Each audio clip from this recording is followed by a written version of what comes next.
గాని జంతువులలోనైనా గాని తొలి సంతతియు హతము చేసి, తొలి సంతతి ఐగుప్త దేశం అంటే ఈజిప్ట్ దేశం యొక్క కొన్ని లక్షల మంది పసిపిల్లలు ఉంటారు, తొలిచూరు పిల్లలు ఉంటారు. వాళ్ళందరినీ, పశువుల పిల్లలన్నింటినీ తొలి సంతతి అంతయు హతము చేసి అంటే ఏంటి? చంపడం. ఐగుప్త దేవతలకు అందరికీ తీర్పు తీర్చేదను అని అక్కడ అన్నాడు. అన్నట్టుగానే నిర్గమ 12:29 ఆ రాత్రి ఏం చేశాడో నేను చదివి వినిపిస్తాను, వినండి ఒకసారి.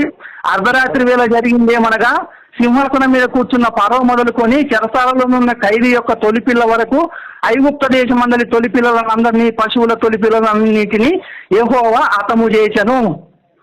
యెహోవా హతము చేసినని ఇక్కడ స్పష్టంగా ఉంటే సహజ మరణం అంటారేంటి మీరు? అబద్ధం చెప్తారు. ఐగుప్తు దేశంలో ఉన్న తొలిచూరి పిల్లల్ని ఎలా హతం చేశాడు? ఇక్కడ స్పష్టంగా ఉంది.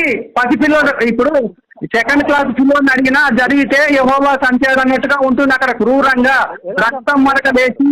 దేవుడు ఒక మనిషిని ఎలా చంపుతాడు చెప్పాను నాకు.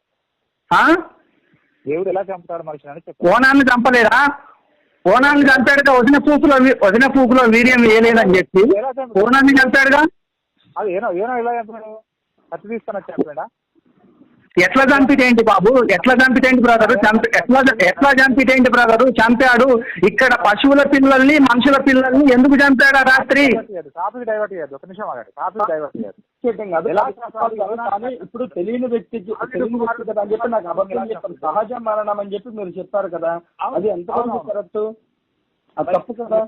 దేవుడు వచ్చి ఒక అట్టు పట్టుకొని ఆ పశువులు కోసేసినట్టుగా మనుషుల పిల్లలను గొంతు పట్టి కోసేసినట్టుగా మీ దేవుడు కల్పిత పాత్ర చంపేస్తాడు.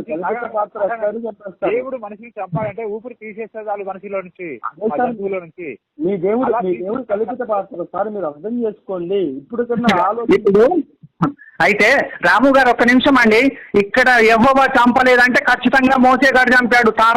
తార్కికంగా ఆలోచిస్తే మీ అబద్ధాల మాటలు ఎవరు నమ్మరు, మీరు ఎవరు పట్టించుకోరు. కానీ యశ్పాల్ గారు ఒక్క నిమిషం సార్, ప్లీజ్ కూల్ అవ్వండి. యశ్పాల్ గారు కూల్ అవ్వండి. ఈ విషయం మేము రాత్రి లైవ్ లో మాట్లాడినాము. ఏంటంటే ఇక్కడ జనరల్ గా మోసే చేసిన క్రియేషను, యెహోవాని మోసే క్రియేషన్ చేశాడు కాబట్టి ఈ లక్షల మంది పిల్లల్ని, ఈజిప్ట్ దేశంలోని లక్షల మంది పిల్లల్ని, పశువుల పిల్లలన్నింటినీ మోసేగాడు చంపాడు. ఒక బైబిలే కరెక్ట్ అనుకుంటే యెహోవా చంపాడు. ఖచ్చితంగా స్పష్టంగా ఉంది. అంతకుముందు చంపుతానని చెప్పాడు 12:12 ఖచ్చితంగా 12:29 ఆ రాత్రి ఏం జరిగింది అనేది స్పష్టంగా రాశాడు. యెహోవా హతము చేసినంటే చిన్న పిల్లోని, 3వ తరగతి పిల్లోని అడిగినా చెప్తాడు యెహోవా చంపాడని చెప్పేసి. ఎందుకని అబద్ధం ఆడతారు? ఎందుకని మోసం చేస్తారు? బైబిల్లో స్పష్టంగా ఉందంట యెహోవా ఎవరిని చంపాడు. కాదండి, దావీదుకి ఒక ఉంచుకున్న దాన్ని కొడుకుని సంటి పిల్లోని 20 రోజుల పిల్లోని ఎవరు చంపారే? 7 రోజుల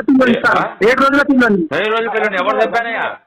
అబద్ధాలు అబద్ధాలు నువ్వు ఆడుతున్నా, ఏం ఆడుతున్నావు? యెహోవా మొత్తంగా చచ్చిపోయాడని చెప్పి రాస్తుంది క్లియర్ గా బైబిల్లో. ఏం మాట్లాడుతున్నావు? తలకా ఉందా లేదా నీకు? అబద్ధాలు ఎవరు నమ్మరా? నువ్వు చెప్పే అబద్ధాలు నమ్ముతారా? వర్షం కరెక్ట్. నేను చెప్పే కూడా అదే ఉద్దేశం అంటున్నా. యెహోవా మొత్తం అంటే యెహోవా చంపడం అంటే ఒక మనిషిలో నుంచి ఊపిరి తీసేయడం, అలా దేవుడు అలా చంపాలని చెప్తున్నాను. ఐగుప్తులో కూడా అదే జరిగింది. కానీ ఇక్కడ ఏమంటారు? అరే మనుషులు ఊపిరి తీస్తే చచ్చిపోతారు. ఊపిరి తీత కాదు, మొత్తాడు. మొత్తులు ఏంటి అర్థం ఏంటి? చచ్చిపోయాడు.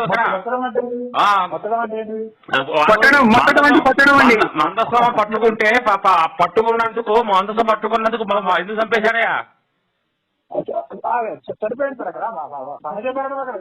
సహజం ఎక్కడైంది? పిచ్చానికి బైబిల్ చదివి నాకు అర్థం కాదు. తలతక్క మాట్లాడతావు. మొత్తటం అంటే కొట్టడం అన్నా. మొత్తటం అంటే కొట్టడం. మట్టి మెచ్చుతారు, కొడతారు, గోడకి తలకలకి వేసి మట్టి కొడతారు, దాన్ని మెత్తటం అంటారు. కొట్టి చంపాడు. 7 రోజులు పసిపిల్లలు కొట్టి చంపాడు. రుద్రశేఖర గారు మీరు హాఫ్ అన్ అవర్ మీరు మాట్లాడారు కదా, ఉండగలిగాడు. సింహం వచ్చింది, పంజాబ్ దెబ్బ ఒక గదింది, పారిపోయింది. అరే బాగా అబద్ధం అంటాడు. నంజాగూడికి పారిపోయింది. మీరు నంజాగూడికి లైవ్ లోకి తీసుకోలేరు. నిలబడినా కూడా నంజాగూడికి ఏమో దొంగ నా కొడుకు. ఈ నంజాగూడికి మామూలు నరకాలు దొంగనని జరుపుని, ఏసుపాల్ గారిని దొంగనని జరుపు. అన్ని అబద్ధాలు నంజాగూడికి.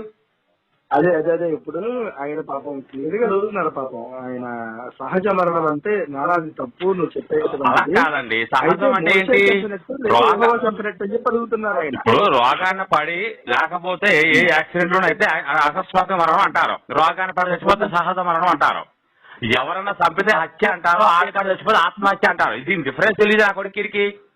ఈ నంజవుడు అన్ని అబద్ధాలు అంటారు, మళ్ళీ మనం చెప్తే అమ్మరట. మనం చెప్పిన నిజాలు చెప్తే అమ్మరు ఎవరు. అయినా కదన్నా ఈ ఈజిప్ట్ నుంచి వాళ్ళ జనాన్ని తీసుకుపోవడానికి గొర్రె పిల్లల్ని, మేక పిల్లల్ని, పశువుల పిల్లల్ని చంపడానికి, పసి పిల్లల్ని, తొలసూరు పిల్లల్ని చంపడానికి అసలు ఏమన్నా సంబంధం ఉందా అన్న? ఈ లంజా కొడుకు, సైకో లంజా కొడుకు కాకపోతే వాడు మరి ఆయన పట్టుకు దేవుడు అంటున్నాడు కదా నంజడుకుడు. మరి దొంగ నా కొడుకుడు ఒక ముఠా నాయకురాడు, ముఠాకి నాయకుడు.